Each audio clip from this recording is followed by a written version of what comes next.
안녕하세요. 도전 한 문제. 오늘은 부동산학개론은 허프의 확률 모형, 민법에서는 협의의 무건대리에 대한 문제 한 문제씩 풀어보도록 하겠습니다. 문제는 카페에 올려놨는데 이 카페 주소를 동영상 밑에 링크를 걸어 놓을 테니 거기서 문제 보실 수 있습니다. 자, 부동산학개론 문제, 허프의 확률 모형. 여러분들이 이 허프의 확률 모형에서 나오면 요건 맞춰줘야 돼요. 그래서 계산 문제를 공부를 여러분들이 하실 때 특히 쉬운 계산 문제일수록 확실하게 공부를 하셔서 맞춰줘야 됩니다. 그래서 시험장에 이 허프의 확률 모형이 나오면 여러분들은 제가 항상 당부드렸듯이 숫자 같은 거 나오면 피하라 그랬죠. 먼저 풀지 말고 민법 80문제까지 다 80번까지 문제 다 푼 다음에 계산 문제 뭐 풀 거 없나 먼저 두리번 거리실 때 먼저 요놈부터 찾아야 돼. 허프의 확률 모형이 가장 난이도가 쉬운 편이니까, 전형적이고 쉬운 편이니까 먼저 얘를 선순위로 두고 이놈 먼저 풀도록 하셔야 됩니다. 쉬운 것들. 자, 그러면 요 8번 요 문제는 전형적인 문제인데, C도시 근처에 A와 B 두 개의 할인점이 있는데 허프의 상권 분석 모형을 적용할 경우 A 할인점의 이용 객수는 이렇게 나왔어요. 그러면 이때 중요한 단서가 여기 주어졌는데 거리가 10km야. 10km. C와의 거리가 10km고, 자, 봐봐요. 10km고 B 할인점과 C의 거리는 20km래요. 자, 그런 경우에 여기 아래에 정보가 주어졌죠? 이때 얼마냐. 근데 여기서 이제 여러분들이 이 허프의 확률 모형 때 정말 중요한 정보가 요 놈이에요. 요 놈. 인구의 60%가 할인점을 이용한다는 거. 요거 인구 30만에, 그래서 요 놈 두 개를 곱해줘야 돼. 30만 명이 다 이용하는 게 아니라 30만 명의 60%인 18만 명만 이용하는 겁니다. 그래서 30만 명 곱하기 0.6을 해줘야 돼요. 요거. 그리고 이 거리 마찰 계수도 어디에 쓰이는지 아셔야 되고. 자, 그러면 그림으로 한번 그려보면 지금 C 도시가 있는데 C 도시의 인구가 30만이에요. 그죠? 그리고 A 할인점이 있는데 A 할인점 간의 거리는 10km고 얘 면적은 5,000이랍니다. 5,000. 그리고 B 할인점과의 거리는 20이죠. 그리고 B의 면적은 2만이에요. 2만. 뭐 요런 상황입니다. 그랬을 때 이제 얘네를 구하려면 우리가 구하고자 하는 게 A 할인점의 이용 객수죠. 그러면 어떻게 해야 돼요? A 더하기 B 더하기 A로 가야 돼. 그럼 요거 식 어떻게 세워요? 요 위에 분모부터 먼저 할까요? 분모가 어떻게 되냐면 요게 이거죠. 지금 거리가 2만이라, 아니 A의 거리가 10km라 그랬으니까 10의 제곱 분의 어떻게 해요? 면적 5,000이죠. 면적 5,000 더하기 그죠?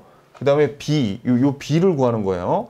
거리가 20이라 했으니까 2의 요 제곱은 어디에서 나오는 거예요? 요 마찰 계수를 여기에다, 거리 마찰 계수니까 거리의 제곱으로 이렇게 곱해줘야 돼요. 구할 때. 그래서 어떻게 해요? 여기 분자는 요 면적이니까 2만을 적어줘야 돼요. 2만. 그죠? 2만. 그리고 우리가 구하고자 하는 게 뭐니까? A의 이용객수를 구하니까 요거를 분자로 해주면 되죠. 그죠? 그래서 10의 제곱에다가 5,000.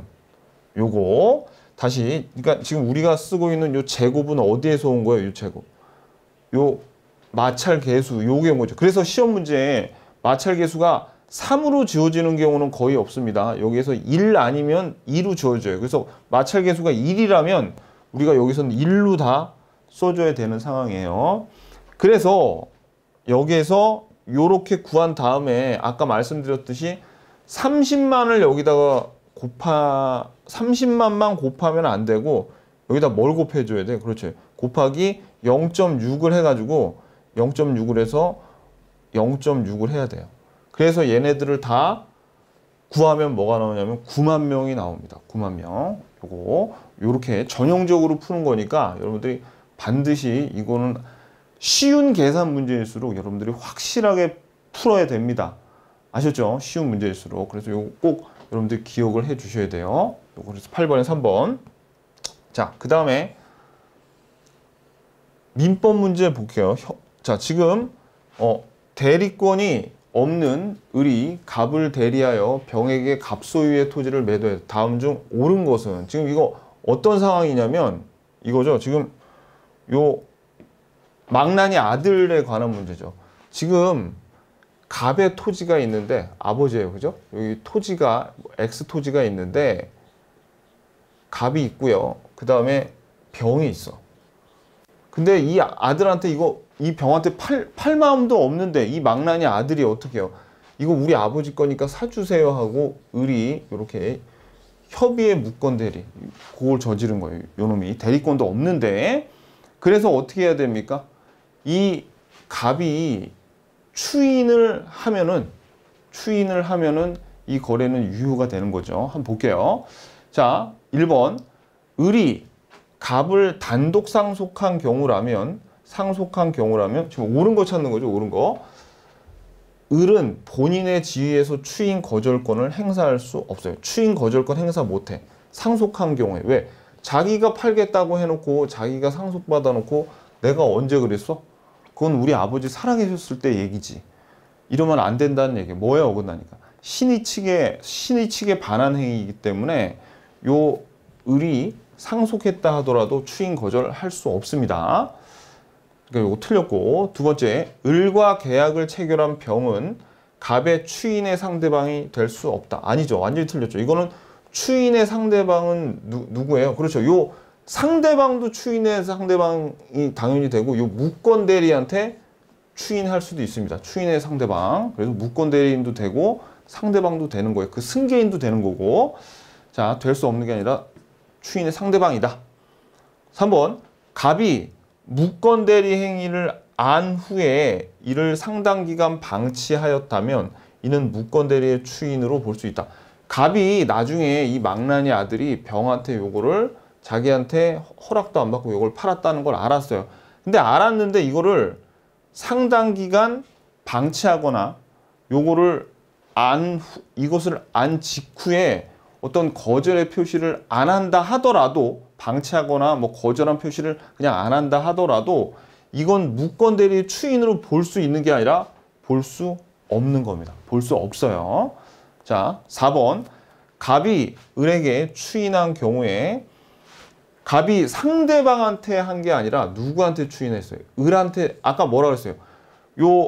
추인의 상대방이 무권 대리인도 될 수 있다 그랬죠. 그래서 갑이 병한테 추인을 한 게 아니라 누구한테? 을한테 추인을 했는데 이 무권 대리인 을이 병한테 전해주질 않아서 병이 추인이 있었던 사실을 알지 못해요. 그때는 본인 갑은 상대방 병에게 추인의 효과를 주장하지 못합니다. 이 병이 알아야 돼. 얘가 전달을 했어야 돼. 그죠? 그러니까 답이 뭐가 되는 거예요? 4번이 됩니다. 조심하셔야 돼요. 추인의 상대방은 둘 다 되는데 만약에 무권 대리인한테 추인을 했을 때는 얘가 알아야 된다고. 얘가 모르면은 추인의 효과를 주장하지 못해요. 그래서 이 전달이 제대로 돼야지 추인의 효과를 주장하는 거죠. 그죠? 자, 5번. 갑이 추인을 거절한 다음에 이를 번복해서는 추인할 수가, 한번 거절하면은 이걸 번복해서 추인할 수가 없습니다. 그래서 답은 뭐가 되는 거예요? 4번이 되는 겁니다. 요게 추인에서 제일 많이 나오는 지문들이 바로 요거예요. 그래서 여러분들 오늘은 허프의 확률 모형, 그 다음에 협의 무권 대리에서 추인에 대해서 한번 살펴봤습니다.